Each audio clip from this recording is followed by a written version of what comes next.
One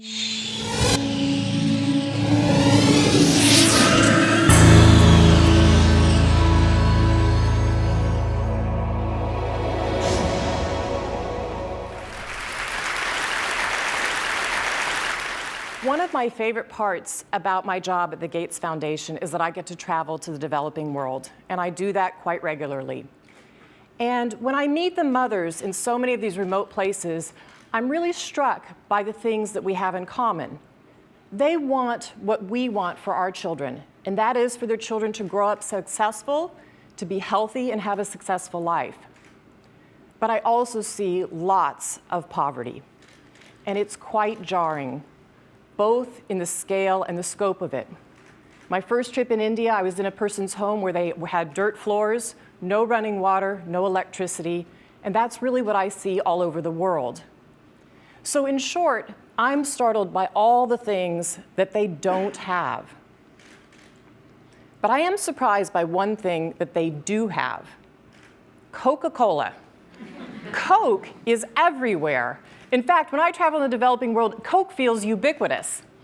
And so when I come back from these trips and I'm thinking about development and I'm flying home and I'm thinking, well, we're trying to deliver condoms to people or vaccinations, you know, Coke's success kind of stops and makes you wonder, how is it that they can get Coke to these far-flung places?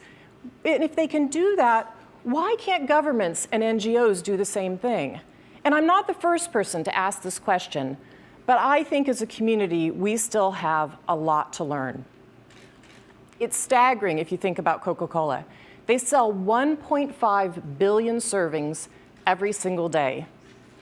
That's like every man, woman, and child on the planet having a serving of Coke every week. So why does this matter? Well, if we're going to speed up the progress and go even faster on the set of Millennium Development Goals that we've set as a world, we need to learn from the innovators. And those innovators come from every single sector. I feel that if we can understand what makes something like Coca-Cola ubiquitous, we can apply those lessons then for the public good. Coke's success is relevant because if we can analyze it, learn from it, then we can save lives. So that's why I took a bit of time to study Coke. And I think there are really three things we can take away from Coca-Cola. They take real-time data and immediately feed it back into the product. They tap into local entrepreneurial talent, and they do incredible marketing. So let's start with the data. Now, Coke has a very clear bottom line. They report to a set of shareholders. They have to turn a profit. So they take the data and they use it to measure progress. They have this very continuous feedback loop. They learn something, they put it back into the product, they put it back into the market. They have a whole team called Knowledge and Insight. It's a lot like other consumer companies. So if you're running Namibia for Coca-Cola and you have 107 constituencies, you know where every can versus bottle of Sprite, Fanta, or Coke was sold, whether it was a corner store, a supermarket, or a push cart. So if sales start to drop, then the person can identify the problem and address the issue. Well, let's contrast that for a minute to development.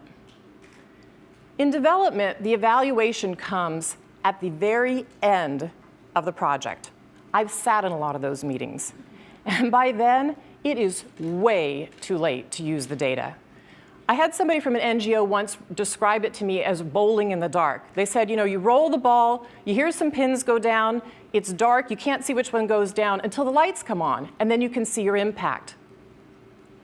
Real-time data turns on the lights. So what's the second thing that Coke's good at? Well, they're good at tapping into that local entrepreneurial talent. Coke's been in Africa since 1928, but most of the time, they couldn't reach the distant markets because they had a system that was a lot like in the developed world, which was a large truck rolling down a street. And in Africa, the remote places, it's hard to find a good road. But Coke noticed something. They noticed that local people were taking the product, buying it in bulk, and then reselling it in these hard-to-reach places. And so they took a bit of time to learn about that. And they decided in 1990 that they wanted to start training these local entrepreneurs, giving them small loans. They set them up as what they called micro-distribution centers. And those local entrepreneurs then hire salespeople who go out with bicycles and push carts and wheelbarrows to sell the product. So there are now some 3,000 of these centers employing about 15,000 people in Africa. In Tanzania and Uganda, they represent 90% of Coke sales. So let's look at the development side. What is it that governments and NGOs can learn from Coke? Well, governments and NGOs need to tap into that local entrepreneurial talent as well, because the locals know how to reach the very hard-to-serve places, their neighbors, and they know what motivates them to make change. I think a great example of this is Ethiopia's new health extension program. The government noticed in Ethiopia that many of the people were so far away from a health clinic. They were over a day's travel away to the health clinic. So if you're in an emergency situation or you're a mom about to deliver a baby, forget it to get to the health care center. They decided that wasn't good enough, so they went to India and studied the Indian state of Kerala that also had a system like this, and they adapted it for Ethiopia. And in 2003, the government of Ethiopia started this new system in their own country. They trained 35,000 health extension workers to deliver care directly to the people. So in just 5 years, their ratio went from 1 worker for every 30,000 people to 1 worker for every 2,500 people. Now think about how this can change people's lives. Health extension workers can help with so many things, whether it's family planning, prenatal care, immunizations for the children, or advising the woman to get to the facility on time for an on-time delivery. That is having real impact in a country like Ethiopia. And it's why you see their child mortality numbers coming down 25% from 2000 to 2008. In Ethiopia, there are hundreds of thousands of children living because of this health extension worker program. So what's the next step for Ethiopia? Well, they're already starting to talk about this. They're starting to talk about how do you have the health community workers generate their own ideas? How do you incent them based on the impact that they're getting out in those remote villages? That's how you tap into local entrepreneurial talent and you unlock people's potential. Now, the third component of Coke's success is marketing. Ultimately, Coke's success depends on one crucial fact, and that is that people want a Coca-Cola. Now, the reason these micro-entrepreneurs can sell or make a profit is they have to sell every single bottle in their pushcart or their wheelbarrow. So they rely on Coca-Cola in terms of its marketing. And what's the secret to their marketing? Well, it's aspirational. It associates that product with the kind of life that people want to live. So even though it's a global company, they take a very local approach. Coke's global campaign slogan is open happiness, but they localize it. And they don't just guess what makes people happy. They go to places like Latin America and they realize that happiness there is associated with family life. And in South Africa, they associate happiness with Sariti, or community respect. Now that played itself out in the World Cup campaign. Let's listen to this song that Coke created for it, Wavin' Flag by a Somali hip-hop artist.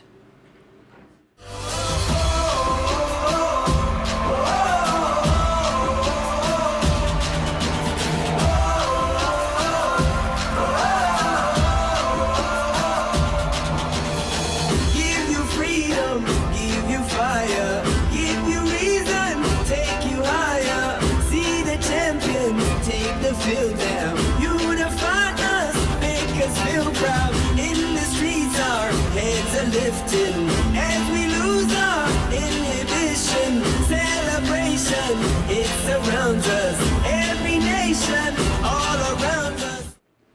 It feels pretty good, right? Well, they didn't stop there. They localized it into 18 different languages, and it went #1 on the pop chart in 17 countries. It reminds me of a song that I remember from my childhood, I'd Like to Teach the World to Sing, that also went #1 on the pop charts. Both songs have something in common, that same appeal of celebration and unity. So how does health and development market? Well, it's based on avoidance, not aspirations. I'm sure you've heard some of these messages. Use a condom, don't get AIDS. Wash your hands, you might not get diarrhea. It doesn't sound anything like waving flag to me. And I think we make a fundamental mistake. We make an assumption that we think that if people need something, we don't have to make them want that. And I think that's a mistake. And there's some indications around the world that this is starting to change. One example is sanitation. We know that 1.5 million children die a year from diarrhea, and a lot of it is because of open defecation. But there's a solution. You build a toilet. But what we're finding around the world over and over again is if you build a toilet and you leave it there, it doesn't get used. People reuse it for a slab for their home. They sometimes store grain in it. I've even seen it used for a chicken coop. But what does marketing really entail that would make a sanitation solution get a result in diarrhea? Well, you work with the community. You start to talk to them about why open defecation is something that shouldn't be done in the village, and they agree to that. But then you take the toilet and you position it as a modern, trendy convenience. One state in northern India has gone so far as to link toilets to courtship. And it works. Look at these headlines.